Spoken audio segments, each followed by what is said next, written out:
So, introducing Mr. Amit Gupta, he is the CA turned advocate and author of a book and various articles. We also, without delaying this conversation further, without being a halt in between, let's jump on to the main conversation. एक income tax perspective से भी जानना चाहूंगी। अमित जी, मैं आपकी तरफ रुख करती हूँ। यहाँ मैं आपसे समझना चाहूंगी, जो हमारे बजट चेंजेस आए हैं उससे इनकम टैक्स में क्या प्रभाव पड़ा है आम आदमी के उस पे, और as an expert from income tax advisory आप उसको किस तरह से देखते हैं, आप उस बजट को कैसे रेट करते हैं? अगर आज मैं आपको बोलती हूँ आपको 1 से 10 के बीच में उनको रेट करना है, तो आप उसको कैसे रेट करते हैं और किन आधार पे आप उनको रेट करते हैं? First of all I thank you Jaspreet ji कि आपने मुझे इस शो में बुलाया। जहाँ तक कि इस फाइनेंस बिल 2022 का सवाल है, तो इसके अंदर सरकार ने एक इस तरीके का बजट पास किया है कि बहुत सारी चीज़ों को डिस्टर्ब नहीं किया।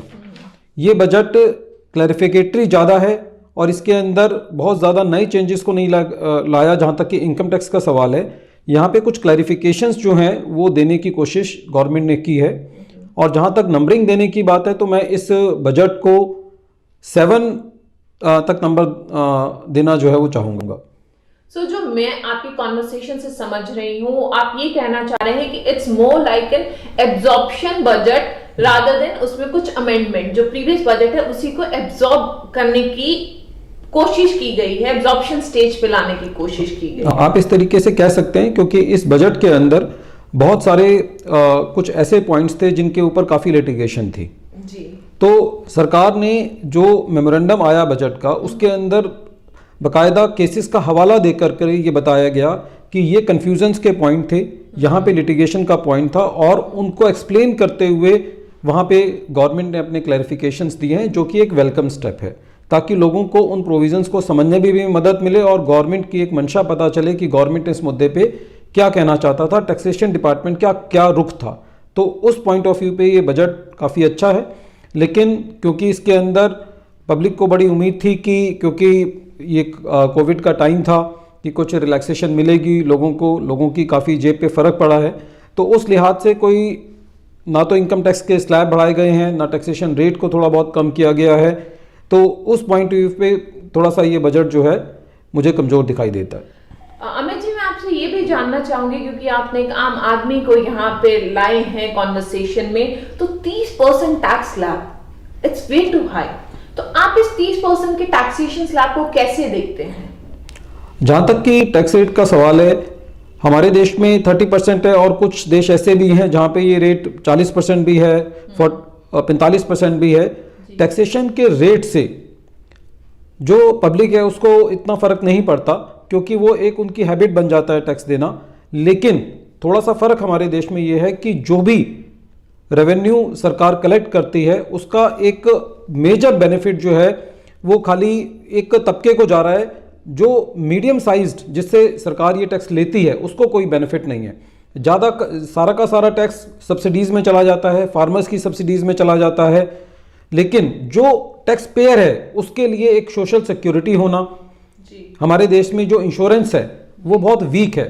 तो सरकार को जो ये पैसा जो इकट्ठा करती है टैक्स पेयर से, उस टैक्स पेयर की एक सोशल सिक्योरिटी बहुत ज़रूरी है। उसकी एजुकेशन के लिए थोड़ा सा इस बजट में ऐसा प्रावधान लाना चाहिए था मेरे हिसाब से कि जो टैक्स पे कर रहा है एटलीस्ट वो कभी हॉस्पिटल में एडमिट होता है तो उसका मेडिकल प्रीमियम जो है वो सरकार दे, ताकि उसमें एक ऐसी भावना आए कि जो मैं दे रहा हूं मुझे उसका एक डायरेक्ट बेनिफिट मिल रहा है। ये मेरा एक मतलब सरकार से हमेशा ये उम्मीद रहती है कि किसी से यदि हम टैक्स ले रहे हैं, 30% का टैक्स ले रहे हैं, 100 रुपये, मतलब यदि आप 100 रुपये कमाते हैं तो 30 रुपये सरकार ले रही है, तो उस 30 रुपये में से यदि 1% भी इंश्योरेंस प्रीमियम सरकार दे दे तो इससे जो टैक्स पेयर है उसको एक सरकार से जुड़ाव महसूस होगा कि हम किसी को देते हैं तो हमें उसके बदले मिलता है।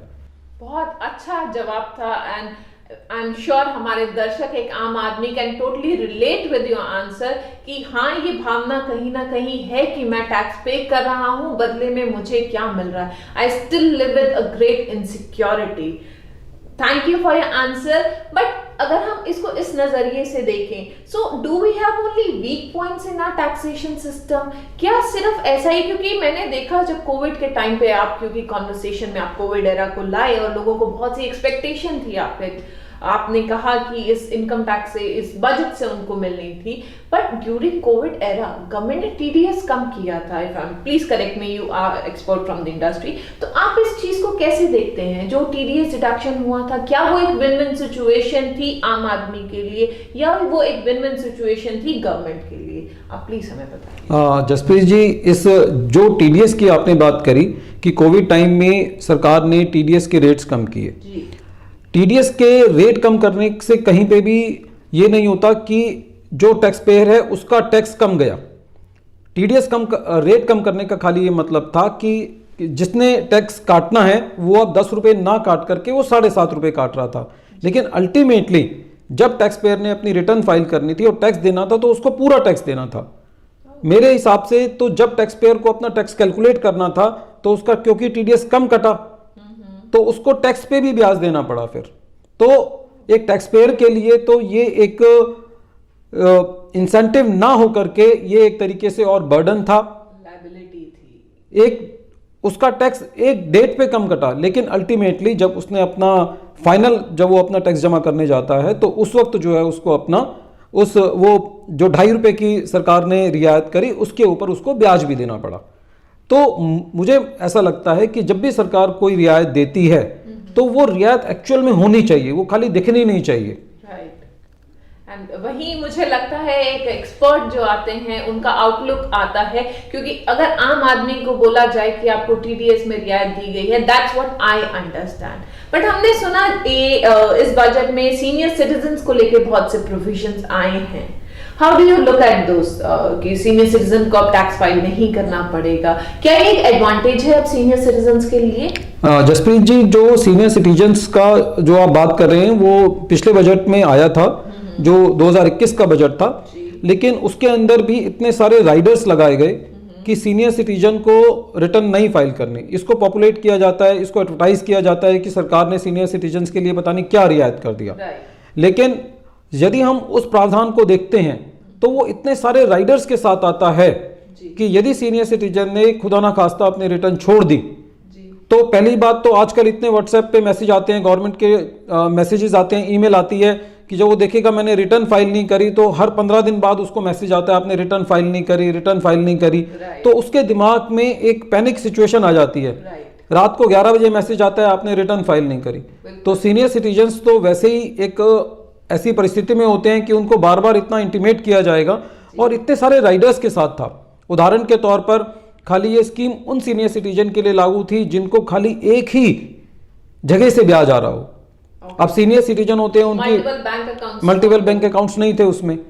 तो और दूसरा फिर सारी की सारी डिटेल्स जो हैं वो सीनियर सिटीजन को बैंकर को देनी थी, और बैंकर ने बताना है कि आपका टैक्स बनता है या नहीं बनता। तो बैंक में तो जब हम जाते हैं तो उस वक्त, क्योंकि बैंकों के ऊपर भी प्रेशर बढ़ा है कोविड के टाइम में, तो बैंकर एक सीनियर सिटीजन का टैक्स कैसे कैलकुलेट करेगा? वो अपनी बैंकिंग की सर्विसेज देगा या आपको टैक्स कंसल्टेंसी की सर्विसेज देगा? तो it was not a good move according to me. यदि आपको कोई चीज देनी है तो वो खुले दिल से दें। जब भी आप कोई एग्जम्पशन देते हैं या कोई रियायत देते हैं तो उनको इतनी सारे राइडर्स के साथ देते हैं कि वो प्रैक्टिकल उसकी यूटिलिटी खत्म हो जाती है। So Amit ji, I'm loving the conversation and I'm sure हमारे दर्शक भी इस conversation से बहुत कुछ समझ रहे होंगे, ले रहे होंगे, and we have numbers displayed। आपको अगर कोई question है, कुछ आप हमसे जानना चाहते हैं, our experts would be more than happy to answer your questions। I understand कि बहुत छोटे-छोटे integrity से चीजों को देखने का नजरिया है, जहाँ पे वो expert approach चाहिए उन चीजों को देखने के लिए। Please write to us, mail us your questions. We'll be more than happy to answer your questions, and we look forward to connect with you next week. Thank you.